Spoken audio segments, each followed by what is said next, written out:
Matapos ang 45 araw ng masusing pagsasanay at matinding hamon, 424 na miyembro ng PNPAC Club Masindasig Class of 2030 ang formal na isinama sa Cadet Corps of the Philippine National Police sa ginanap na incorporation rights sa Brigadier General Cicero C. Campos Field, Camp General Mariano N. Castañeda, Silang, Cavite. Naging panauhing tagapagsalita si Police Brigadier General Rodrigo Atienza Maranan, Acting Director ng Philippine National Police Academy, kung saan binigyang diin niya ang kahalagahan ng disiplina, integridad at malasakit sa paghubog ng mga susunod na opisyal ng bansa.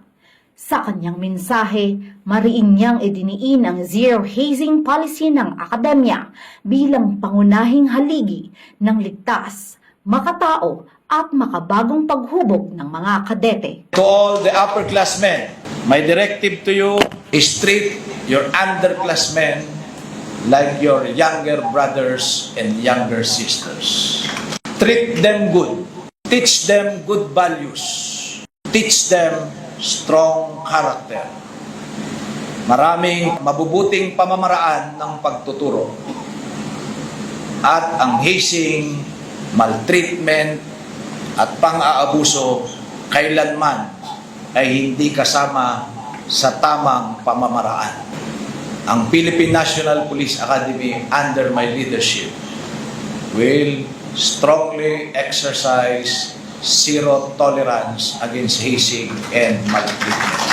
Ipinakita naman ng mga plebo sa pamamagitan ng kanilang matagumpay na NCOC na sila ay karapat-dapat nang maging bahagi ng upper class corps bilang patunay ng kanilang tibay, dedikasyon at pagbabagong anyo mula sa mga baguhan tungo sa pagiging ganap na kadete. Pagkatapos ng seremonya, muling nagkaroon ng pagkakataon ng mga kadete na makapiling ang kanilang mga magulang, isang emosyonal na sandali ng yakap, luha at matinding pagmamalaki.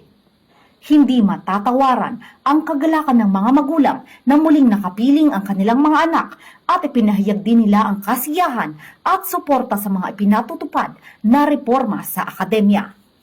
Maraming salamat po sa pagbibigay ng security sa amin, sa aming mga magulang na huwag mag-alala dahil sa napapabalitang hazing, pero dahil po sa kanyang mga sinabi kanina, sobra po talagang pasasalamat namin dahil kampante po talaga kami na yung mga anak namin dito ay magiging maayos. Labis din ang tuwa ng mga kadete sa muling pagkikita sa kanilang mahal sa buhay na nagsilbing inspirasyon at lakas para sa kanilang patuloy na paglalakbay bilang mga hinuhubog na lider ng bayan. Kasabay rin ito ang muling pagbubukas ng pinaganda at mas pinahusay na Lacan Museum na bahagi ng patuloy na institusyonal na reforma ng akademya na layuning higit na mapalalim ang pangunawa sa makulay na kasaysayan, tradisyon at pamana ng institusyon.